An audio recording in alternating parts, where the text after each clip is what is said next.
At first glance, the town of Morningside seemed like the kind of place you'd drive through without a second thought. One main street, a diner with faded awnings, and a clock tower that hadn't chimed in years. It wore its normalcy like a badge, the kind of quiet that made the air feel heavy and the shadows stretch just a little too far. But visitors often spoke of something they couldn't name, a strange pressure behind their eyes, a hush in the wind that made the hairs on their arms rise even in the summer heat. Locals dismissed it with a shrug, their smiles polite but tight, their conversations never straying to the subject they all pretended didn't exist. Children were told bedtime stories that ended abruptly when the lights flickered. Shopkeepers locked their doors a few minutes earlier than the sign suggested. And no one ever asked why the same black car idled near the old water tower every Thursday at dusk. Outsiders noticed the odd rhythm, how dogs refused to walk certain alleys, how the stars over the East Ridge disappeared on cloudless nights, how the town's archive held no records older than 70 years. There was a sense that something lingered here, unseen yet deeply woven into the fabric of everyday life. Like an unspoken rule everyone understood but no one dared write down. It wasn't fear that kept their mouths shut. Not exactly. It was the kind of collective silence born from generations of choosing not to look too closely, because looking too closely meant you might finally see it. And once you saw it, you couldn't unsee it. This was a town where nothing happened, until you stayed long enough to realize everything already had. It began with a dusty envelope left on the counter of the town's only post office. No return address, no markings except for a single, almost smudged date written in faded ink. July 3, 1955. Inside was a single black and white photograph, grainy yet unsettlingly sharp in all the wrong places. It showed Main Street under a pale moon, storefronts lined in eerie symmetry. Not a single car or passerby in sight. But in the lower corner, almost out of frame, was a figure, tall, impossibly thin, its outline warped as though the camera lens had buckled trying to contain it. The townsfolk gathered to examine it, each claiming they had been in town that night, each insisting the street was bustling, the diner was full, the bar lights were on. Yet none remembered a picture being taken, and worse still, no one could name the photographer. Maybe it's a prank, one said. A fake, muttered another, though their voice cracked in a way that betrayed their doubt. The figure had no face, only a smear of light where features should have been, and the longer they stared, the more the photo seemed to hum softly, like a faint electrical current running beneath the paper. Rumors swirled. Was it an old government experiment resurfacing, or something much older than the town itself? One man swore he saw the same figure by the water tower just last week. Another claimed the street lamps in the picture glowed in a pattern that matched the strange lights now appearing over the airfield. The envelope was eventually locked in a drawer at the library, but copies spread quietly, hand to hand, each person secretly asking the same question.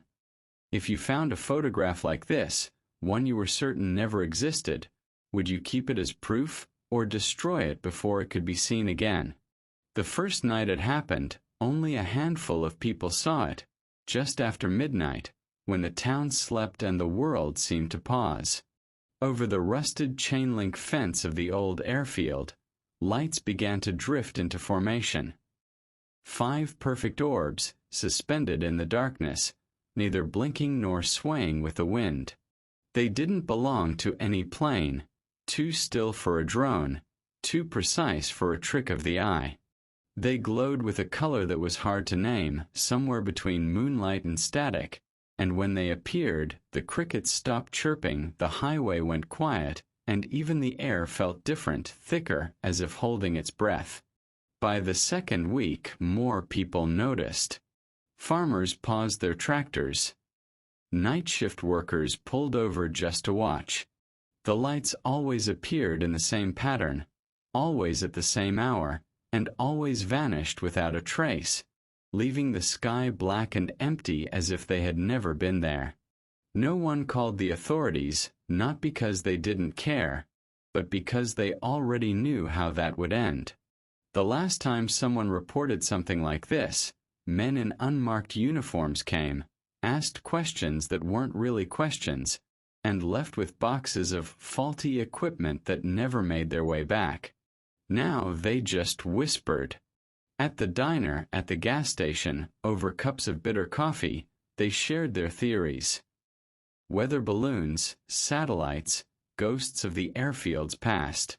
But deep down, each of them felt the same gnawing certainty.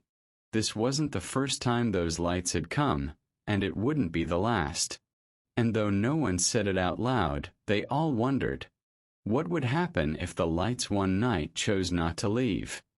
At first, the quiet felt like a blessing, nights free of distant engines, the hum of power lines gone, even the dogs stopped barking as if the whole town had agreed to sleep at once. But soon the quiet became a weight. Radios that once crackled with late-night stations dissolved into a low hiss at exactly 12:03 a.m., no matter the channel.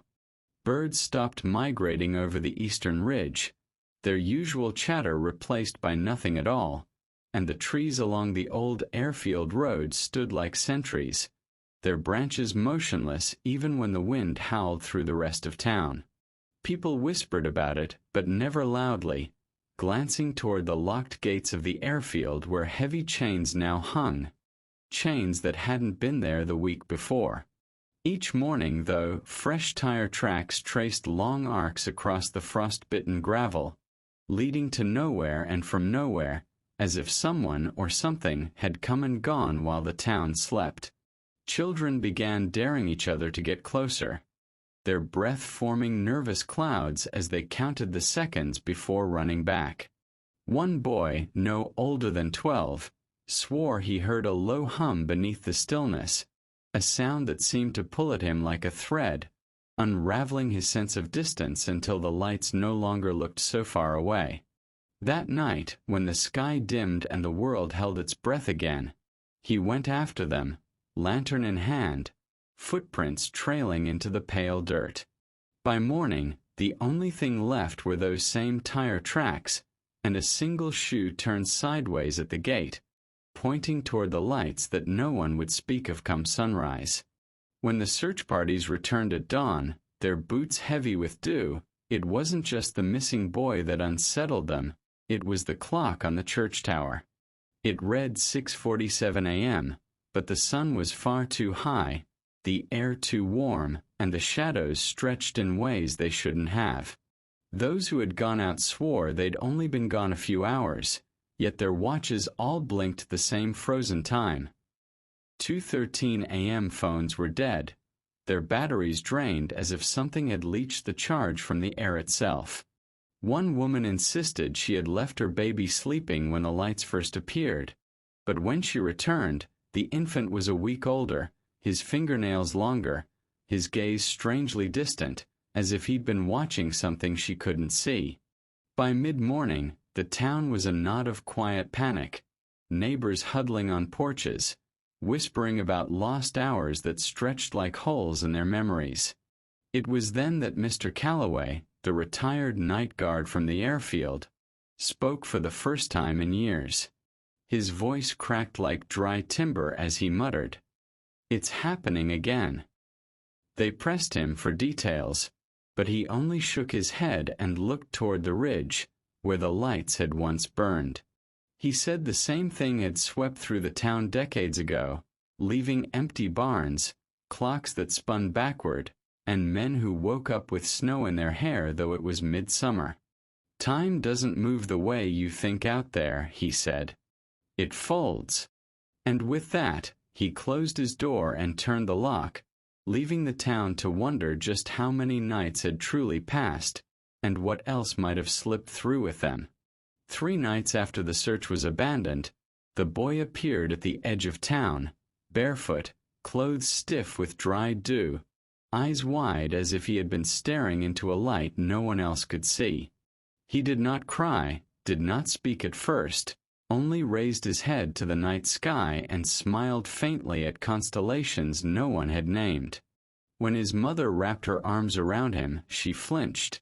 His skin was cold, too cold, as though the warmth had been taken from him and replaced with something that hummed beneath his veins.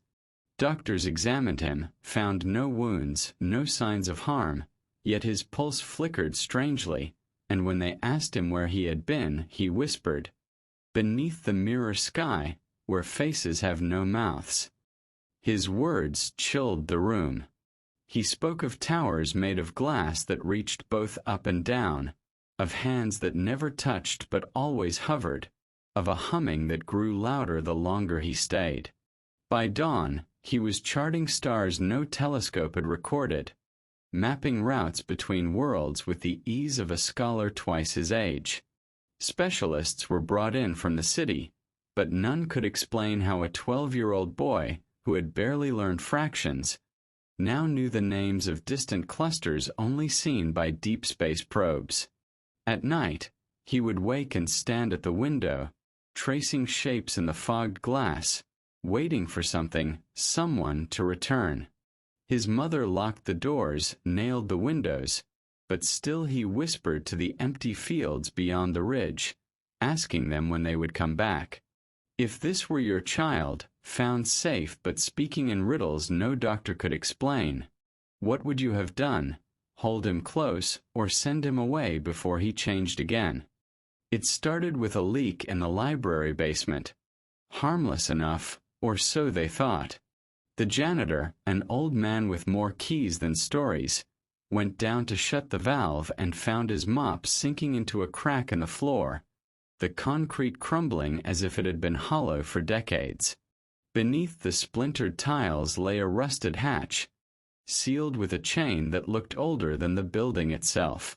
No one remembered it being there. When the lock finally gave way, a cold metallic draft rose from the dark, carrying the faint smell of oil and old paper. The townspeople gathered as boxes were hauled up, dust-caked, stamped with a faded government emblem that hadn't been used in half a century. Inside, the truth unfolded in brittle pages and grainy photographs. Reports dated 70 years back, each marked confidential, for internal use only. There were transcripts of night watch patrols describing lights over the airfield long before the runway closed, testimony from farmers who spoke of missing time and strange humming fields, and sketches of a figure seen standing where no man should stand, tall, thin, always at the edge of the frame. One photograph stopped them cold. It was the same street shown in the mysterious photo that had surfaced weeks ago, only clearer this time. The same shadowed storefronts, the same eerie alignment of the lampposts, and there, at the corner, that same blurred figure, unchanged, as if neither age nor memory had touched it. The handwriting in the margins was urgent, nearly frantic. Project Echo containment compromised. Pattern repeats every 17 years. Do not engage. Page after page, the archive read like a history no one wanted to inherit. Names crossed out, locations redacted, but the pattern was unmistakable. The same lights, the same silence, the same sudden vanishing of days. Someone had known. Someone had documented every cycle, locked it beneath the place children came to borrow fairy tales, and walked away without ever warning the next generation. Now, with the hatch open and the boxes laid bare, the town understood why their parents never spoke of certain nights, why the airfield gates were never truly abandoned. It wasn't a secret waiting to be uncovered. It was a warning waiting to be repeated. The deeper they dug into the boxes, the more the story began to take shape, not as rumor, not as folklore, but as deliberate omission. In 1955, the town had witnessed something it was never meant to remember. The documents painted a picture of a night when the sky split open over the airfield and an object, not quite a craft, not quite a storm, descended without a sound. Farmers wrote of their cattle frozen in place, engines stalling for miles, clocks stopping mid-tick. The reports described a seamless structure of unknown alloy, resting on the tarmac for exactly 3 hours before vanishing without trace, leaving behind scorched grass and a vibration in the soil that lasted for days. In the weeks that followed, government cars arrived, black, unmarked, their windows always tinted. The mayor at the time signed papers marked with words like National Security Clause and Voluntary Confidentiality Agreement. Families were compensated, not lavishly, but enough to buy silence. Children were moved to relatives in other states, their memories blurred by distance and time. And then, as suddenly as it had appeared, the phenomenon stopped for a while. But in the margins of each decade-old report, a date pattern emerged. 1955, 1972, 1989, 2006, always 17 years apart, always with the same signatures. Lights, silence, missing time. The last page of the final folder was a single sentence, typed and underlined twice. Next projection. August 23, 2023. As the words were read aloud, a cold ripple moved through the crowd gathered in the library basement. That date wasn't just close, it was tonight. Outside, the air had grown strangely still, the kind of stillness that comes before a storm but carries no clouds. Somewhere near the ridge, a low hum began to rise, faint but undeniable. They looked at each other, the old and the young, the ones who remembered the whispers and the ones who thought them myths, and realized the cycle was not a warning of what once happened. It was a timetable for what was coming back.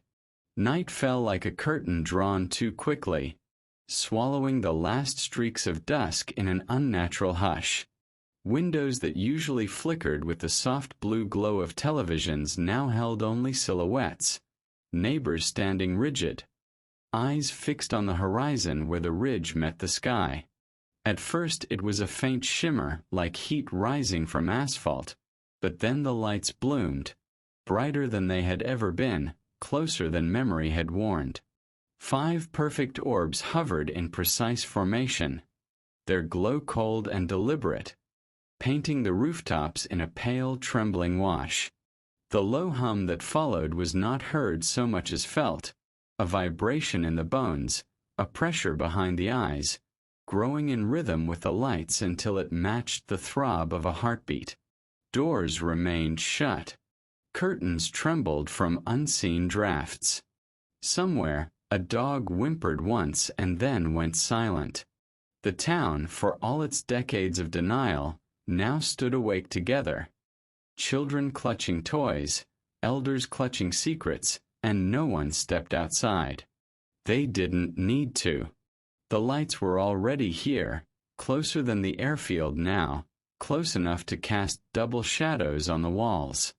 And for the first time in 70 years, no one wondered if they would come. They wondered what would happen when they finally decided to stay. By dawn, the lights had vanished, or so the town told itself. Curtains reopened, doors unlatched, and the familiar hum of engines and morning radio tried to stitch the world back together. But in the silence between those sounds, something lingered. The fields where the orbs had hovered still held the smell of ozone, the soil slightly warm as though the night had burned itself into the earth. I packed my recorder, my notes, the fading photograph that had started it all, and stood at the edge of Main Street one last time. Everyone was pretending again, just as they had 70 years ago, yet their eyes betrayed them. They looked over their shoulders not at the sky, but at each other. Who had seen more than they admitted? Who had been touched by the hum? As I walked away, the thought would not let go. We always called them visitors. as if they came from somewhere distant, somewhere alien. But what if that was the lie we told ourselves to sleep? Visitors come and go. These never really left.